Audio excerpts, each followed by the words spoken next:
Assalamualaikum warahmatullahi wabarakatuh. Kami dari kelompok 4 ingin mempresentasikan materi mengenai orientasi dan pelatihan sumber daya manusia di bidang pariwisata. Baik. Keberadaan sumber daya manusia tentu berperan penting dalam pengembangan pariwisata. Peran SDM sebagai pekerja dapat berupa SDM di lembaga pemerintah, SDM yang bertindak sebagai pengusaha atau wirausaha yang berperan dalam menentukan kepuasan dan kualitas para pekerja, para pakar dan profesional yang turut berperan dalam mengamati, mengendalikan dan meningkatkan kualitas kepariwisataan. Definisi serta konsep orientasi dan pelatihan sumber daya manusia di bidang pariwisata. Pelatihan adalah aktivitas yang dirancang untuk memberi para pembelajar pengetahuan dan keterampilan yang dibutuhkan untuk pekerjaan mereka saat ini. Pelatihan dimaksudkan untuk memperbaiki penguasaan berbagai keterampilan dan teknik pelaksanaan kerja tertentu secara rutin dan terperinci. Faktor-faktor yang mempengaruhi orientasi dan pelatihan SDM di bidang pariwisata. Menurut Faizal Rifai di tahun 2014, faktor-faktor yang perlu dipertimbangkan dalam pelatihan yaitu: yang pertama, cost effectiveness atau efektivitas biaya. Yang kedua, materi program yang dibutuhkan. Yang ketiga, prinsip-prinsip pembelajaran. Yang keempat, ketepatan dan kesesuaian fasilitas. Yang kelima, kemampuan dan preferensi peserta pelatihan. Yang keenam, kemampuan dan preferensi instruktur pelatihan. Perkenalkan, nama saya Dipa, saya akan melanjutkan penjelasan dari Desi.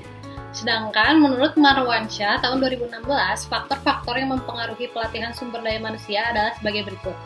Yang pertama yaitu dukungan dari manajemen puncak, kemudian ada komitmen para spesialis dan generalis dalam pengelolaan sumber daya manusia, perkembangan teknologi, kompleksitas organisasi, gaya belajar, dan kinerja fungsi-fungsi manajemen sumber daya manusia lainnya. Untuk fungsi orientasi dan pelatihan sumber daya manusia adalah sebagai berikut. Yang pertama itu meningkatkan kepuasan kerja dan semangat kerja karyawan, meningkatkan efisiensi dalam proses, menghasilkan keuntungan finansial, meningkatkan kapasitas untuk mengadopsi teknologi dan metode baru, meningkatkan inovasi dan dalam strategi dan produk, citra perusahaan yang disempurnakan, misalnya melakukan pelatihan etika, manajemen resiko, misalnya pelatihan tentang pelecehan seksual dan pelatihan keragaman. Dimensi dan indikator orientasi dan pelatihan sumber daya pariwisata menurut Gary Dessler tahun 2011 mengemukakan terdapat 5 indikator pelatihan.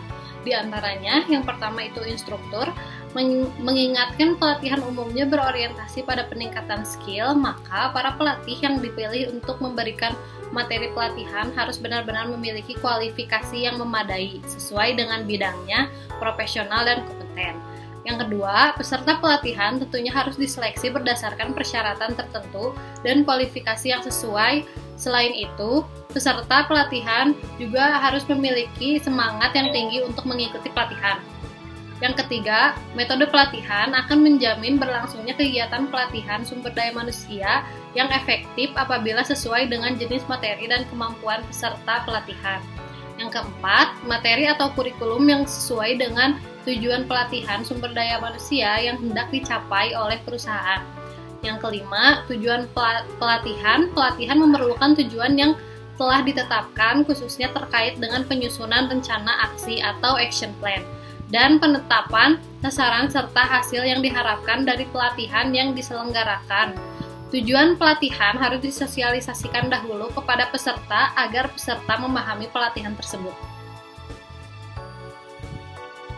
Perkenalkan, nama saya Andin Agustin. Di sini saya akan melanjutkan penjelasan dari Diva mengenai hasil dan pembahasan.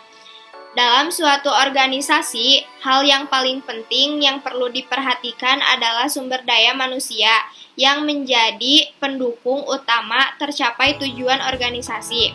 Sumber daya manusia menempati posisi strategi dalam suatu organisasi. Maka dari itu, sumber daya manusia harus digerakkan secara efektif dan efisien sehingga mempunyai tingkat hasil daya guna yang tinggi. Dessler mendefinisikan manajemen sumber daya manusia sebagai kebijakan dan praktik menentukan aspek manusia atau sumber daya manusia dalam posisi manajemen, termasuk merekrut, menyaring, melatih, memberi penghargaan, dan penilaian. Dalam kaitan ini, menurut Joko Winoto DKK 2001, bahwa figur atau sosok sumber daya manusia pada abad 21 adalah manusia-manusia yang memiliki kualifikasi sebagai berikut. 1. Memiliki attitude, wawasan, pengetahuan atau knowledge, keterampilan, skill, dan sikap atau perilaku atau attitude yang relevan dan mampu menunjang pencapaian sasaran dan bidang tugas dalam suatu organisasi. 2. Memiliki disiplin kerja, dedikasi atau loyalitas yang tinggi terhadap pekerjaan dan terhadap organisasi. 3. Memiliki rasa tanggung jawab dan pengertian atau pemahaman yang mendalam terhadap tugas dan kewajibannya sebagai karyawan atau unsur manajemen organisasi. 4. Memiliki jiwa kemauan yang kuat untuk berprestasi, produktif, dan bersikap profesional. 5. Memiliki kemauan dan kemampuan untuk selalu mengembangkan potensi dan kemampuan diri pribadi demi kelancaran pelaksanaan tugas organisasi. 6. Memiliki kemampuan yang tinggi dalam bidang teknik maupun manajemen dan kepemimpinan. 7. Memiliki keahlian dan keterampilan yang tertinggi dalam bidang tugas dan memiliki kemampuan ahli teknologi. 8. Memiliki jiwa kewirausahaan atau entrepreneurship yang tinggi dan konsisten. 9. Memiliki pola pikir dan pola tindak yang sesuai dengan visi, misi, dan budaya kerja organisasi. Orientasi dan pelatihan sumber daya kepariwisataan merupakan salah satu kunci dalam mengembangkan potensi kepariwisataan.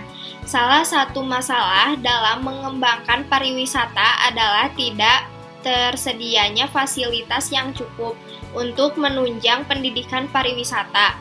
Pengembangan pengetahuan tenaga kerja ditekankan pada 3 hal pokok berdasarkan Warsitaningsih tahun 2002, yaitu 1. Pengembangan pengetahuan tentang tata cara pelayanan yang berkaitan dengan bervariasinya kegiatan pariwisata, misalnya pelayanan di hotel, berbeda dengan pelayanan di tempat rekreasi atau dalam perjalanan wisata. 2. Pengembangan pengetahuan tentang peralatan dan perlengkapan yang diperlukan dalam bidang pelayanan. 3. Pengembangan SDM yang berkaitan dengan pengembangan sikap, perilaku, sopan santun, dan sebagainya. Perkenalkan, nama saya Sarifah Nimal Jupri. Saya akan melanjutkan penjelasan dari Andin. Kemampuan menyerap karyawan di industri pariwisata dipengaruhi oleh faktor-faktor sebagai berikut. Besar kecilnya industri pariwisata akan menentukan jumlah dan jenis pekerjaan yang membutuhkan karyawan sehingga akan menentukan besarnya daya serap industri pariwisata, ketersediaan calon tenaga kerja. Lembaga pendidikan umum maupun pendidikan kejuruan merupakan tempat penghasilan tenaga kerja. Kesesuaian kemampuan calon tenaga kerja dengan bidang pekerjaan, seleksi yang ketat merupakan salah satu cara menyerap karyawan profesional, artinya memiliki kemampuan sesuai dengan bidang pekerjaan yang diperlakukan. Kondisi ekonomi merupakan faktor utama yang menentukan besar daya serap suatu industri terhadap lulusan lembaga pendidikan. Situs krisis ekonomi saat ini merupakan salah satu faktor penyebab rendah daya serap industri. Pengembangan dan pengaruh orientasi dan pelatih terhadap kinerja perusahaan. Untuk mengembangkan pengetahuan, keterampilan, dan kemampuan yang diinginkan karyawan agar dapat bekerja dengan baik memerlukan program pelatihan yang efektif yang juga dapat mempengaruhi motivasi dan komitmen karyawan. Pengetahuan dan keterampilan yang diberikan untuk membantu karyawan dalam meningkatkan kinerja pekerja mereka. Bank Dunia 2011. Pelatih dan pengembangan dianggap sebagai bagian integral dari apa yang disebut praktik kerja berkinerja tinggi (HPWP), yang didefinisikan sebagai meningkatkan pengetahuan, keterampilan, dan kemampuan karyawan KSA, memberdayakan karyawan untuk meningkatkan KSA mereka demi keuntungan organisasi, dan meningkatkan motivasi mereka melakukan Combos DKK 2006. Kesimpulan, pengembangan kawasan wisata di Indonesia munculnya sebagai industri baru diharapkan dapat mendongkrak pendapat nasional maupun daerah sehingga pemerintah berupaya keras untuk mengembangkan sektor ini dalam rangka untuk mensejahterakan rakyat. Oleh karena itu, pengelolaan, pengembangan, dan pembiayaan kawasan wisata merupakan daya dukung dari banyak stakeholder publik, privat, dan swasta, sehingga proses bisa berjalan dengan lancar. Namun demikian, keberhasilan pengembangan kawasan ini juga sangat dipengaruhi oleh kondisi disabilitas, keamanan, dan politik. Daya dukung sumber daya manusia memiliki keahlian yang sesuai baik segi kualitas maupun kuantitasnya. Adanya anggaran yang digunakan untuk mengembangkan saran dan pasaran kawasan wisata, kebijakan hukum yang memberikan kemudahan, keamanan, transportasi, dan kenyamanan bagi para investor maupun wisatawan dalam menanamkan modal yang menikmati wisata serta sosialisasi dan promosi atas pengembangan dan pemanfaatan kawasan wisata.